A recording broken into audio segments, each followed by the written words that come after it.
হবে? আরো কয়টা বাল্বের প্রয়োজন? এই 30টা বাল্বের জায়গায় 10টা বাল্ব দিয়ে আমরা চলে যাচ্ছি, আরো 20টাকে অনুপস্থিত রাখছি। পুরো ইসলামে 95% ইসলাম দুবন রেখে 5% ইসলাম দিয়ে আমি আমার সালাফিয়া মাদ্রাসার আঙ্গিনাকে বড় করেছি, আমি আমার কওমি মাদ্রাসার আঙ্গিনাকে অনেক বড় করেছি, আমি আমার আলিয়া মাদ্রাসার আঙ্গিনাকে অনেক বড় করেছি। ওই 95% ইসলাম দিলে মাদ্রাসা থাকার কথা না, ওই 95% ইসলাম দিলে মসজিদ থাকার কথা না।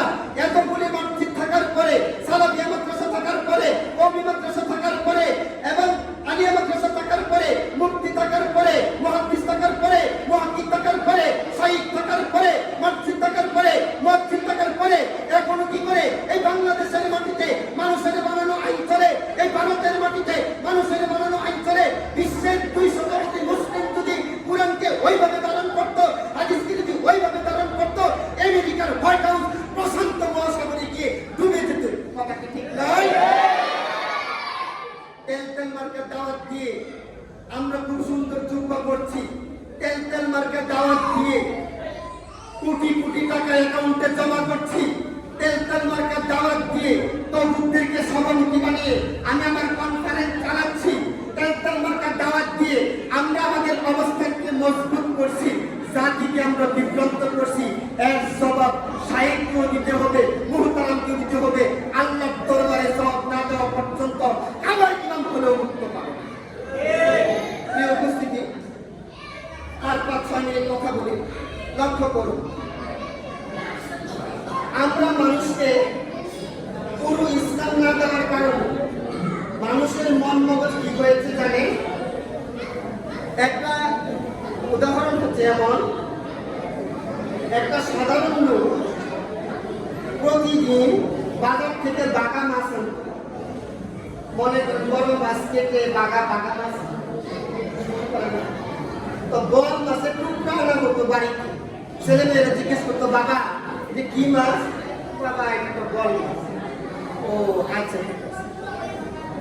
এই কথা বলা যাবে, এটা বন্ধ করে দিন, আমি শেষ করে দিচ্ছি।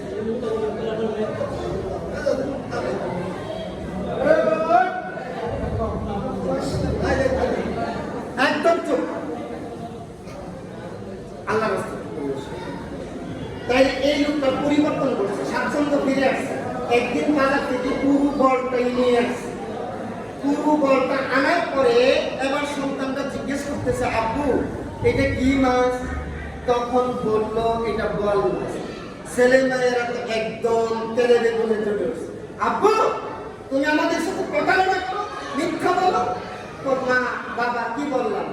এটা যে বল মাছ, এটা তো বল। তখন মেয়ে এবং ছেলেরা বললো, না বাবা সারা জীবন দেখে আসছি বল হচ্ছে, বলেন এরকম টুকরো। আজকে হঠাৎ করে যখন বলটা নিয়ে আসছে তখন বিশ্বাস করছে না। জাতির কাছে নামাজ, রোজা, ইফতারির ফজিলত, সাহরির ফজিলত, লাইলাতুল কদরের ফজিলত, সালাতের ফজিলত, কিতামতের খিদমতের ফজিলত বলতে বলতে হঠাৎ করে যখন কোনো কঠিন কথা জাতির সামনে আসে, এই জনগণের কাছে বলের মতোই মনে হয়। কথা কি ঠিক নয়? আর যদি ছেলেমেয়েরা প্রথম থেকে বড় বলটা দেখে বড় হতো, তাহলে তো এই প্রশ্ন বাবারে করতো না, করতো? আপনার কাছে মনে হবে, শাইখ আপনি গরম গরম কথা বলতেছেন, এটা তো হঠাৎ করে শুনলাম। ওই যে ছেলে মেয়েদের কাছে বড়টা যেমন হঠাৎ করে বড় মনে হলো, জনগণের কাছে আমার কথাগুলি হঠাৎ বড় মনে হতে পারে। আসলে হঠাৎ নয়, 1000 বছর আগে কথাগুলি আল্লাহ বলে যাচ্ছে। আমি কি মিথ্যা বললাম? আমি কি মিথ্যা বললাম? প্রিয় উপস্থিতি, তাহলে এই মানুষের বানানো আইন কতটা জঘন্য, কতটা নগণ্য, আমি আপনাকে একটু উদাহরণ দিই। আল্লাহ রাব্বুল আলামিন পবিত্র কুরআনুল কারীমে 17 নম্বর সূরা বনী ইসরাঈলে 88 নম্বর আয়াতে আল্লাহ রাব্বুল আলামিন বলেন, কুল লা ইজতামাআতুল ইনসু ওয়াল জিন্নু আলা আইয়াতু বিমিথলি হাদাল কুরআন লা ইয়াতুনা বিমিথলিহি ওয়ালাউ কানা বা'দুকুম লিবা'দিন যাবীরা।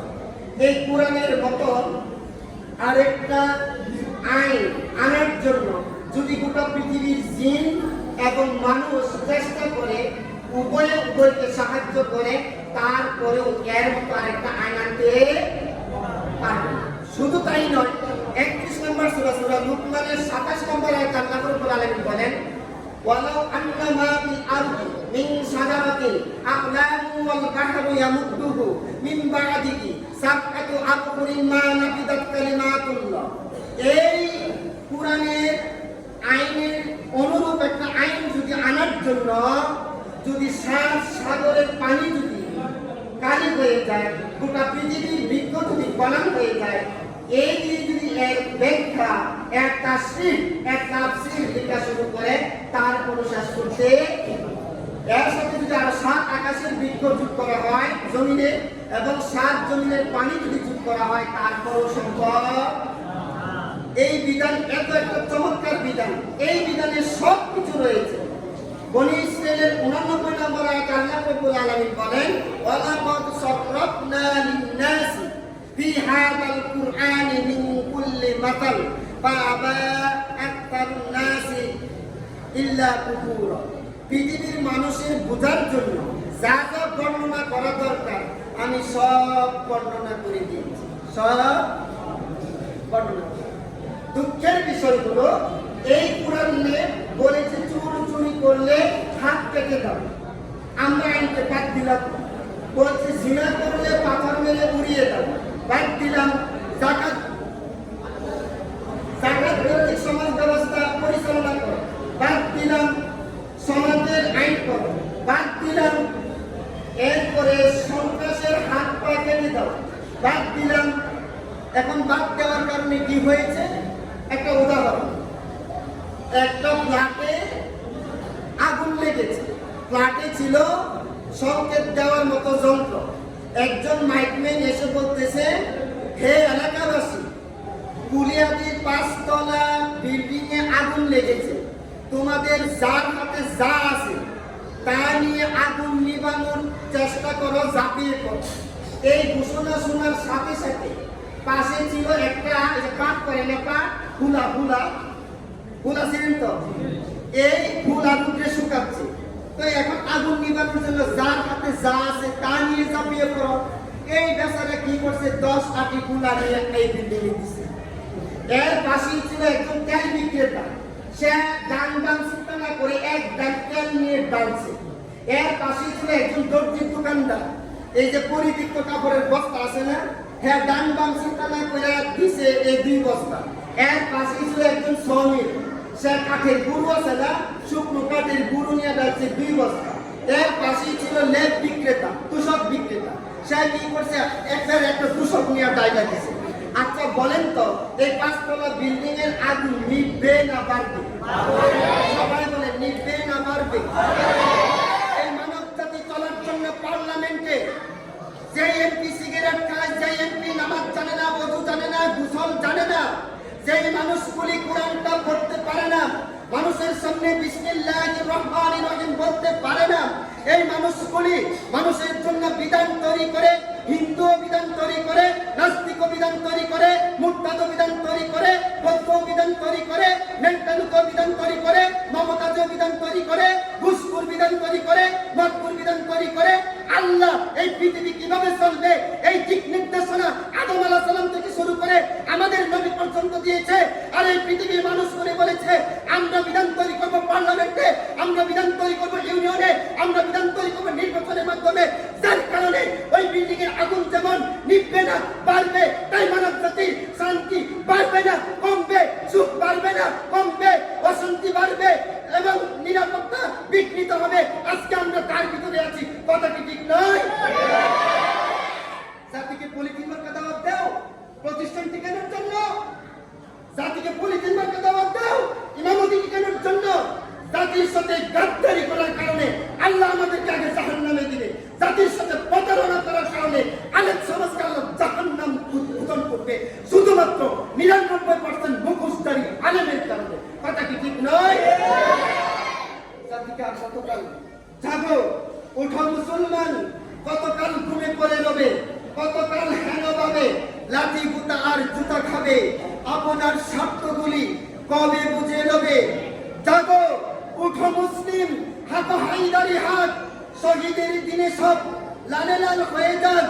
বলো বীর, বলো উন্নত বাবা শির, আমারই নত শির, ওই শিকর হিমাত্রী মদিনা ইউনিভার্সিটিতে পড়ে যদি তুমি সমাজের এই বুলন্দের সামনে হুঙ্কার না দিতে পারো, মক্কা ইউনিভার্সিটিতে পড়ে যদি তুমি হুঙ্কার না দিতে পারো, মিশরের আজহার ইউনিভার্সিটিতে পড়ে যদি হুঙ্কার দিতে পারো, তোমার বিদ্যাকে থুতু দেই, তোমার বিদ্যাকে থুতু দেই, তোমার বিদ্যাকে থুতু দেই। যে বিদ্যার কারণে এখনো পর্যন্ত সমাজ এমন রূপ দেখছে না, এইরকম বিদ্যা আমাদের দরকার নাই।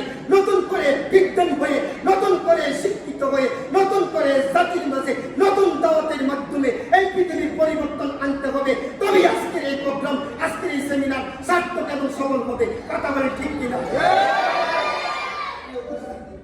আর 3 মিনিটের কথা শেষ করছি। সেটা হচ্ছে আমরা জাতিকে পূর্ণ দাওয়াত দিচ্ছি না। মাগুরাতে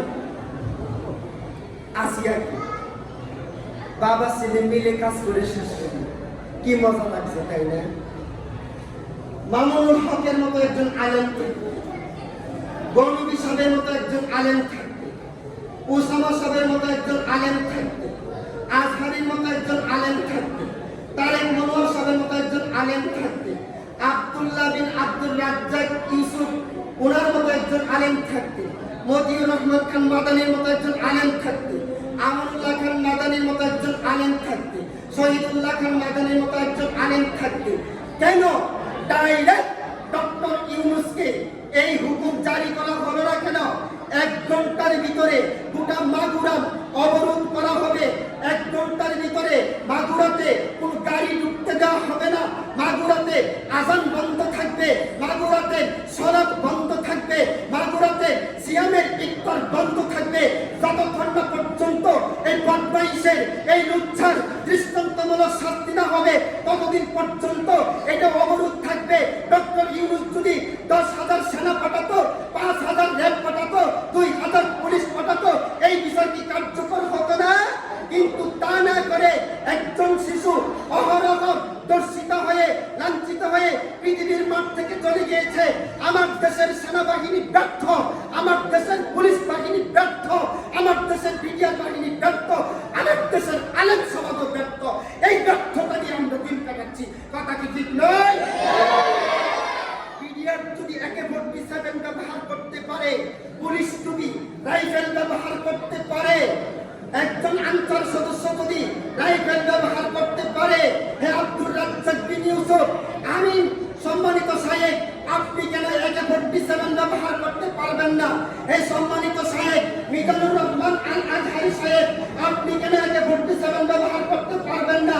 পৃথিবীর সমস্ত ইমামদেরকে আমি ছোট হয়ে বলে যাচ্ছি, AK-47 নিয়ে বাংলাদেশের প্রত্যেকটা গ্রাম থেকে একটা করে রাইফেল নিয়ে ঢাকামুখী রওনা হলে 1 দিনের ভিতরে রাজধানী অবরোধ করা হবে। কালেমার পতাকা উত্তীর্ণ না হওয়া পর্যন্ত বাংলার কোনো প্রতিষ্ঠান চলতে দেওয়া হবে না। তবেই যদি আসল দাওয়াতটা পেত। কথা কি ঠিক নয়? প্রিয় উপস্থিতি, আব্দুর রাজ্জাক বিন ইউসুফ যদি AK-47 এর কথা বলে, ওনার মাদ্রাসা কি থাকবে? আপনারা কথা বলেন, আমি ভয় পাচ্ছি না।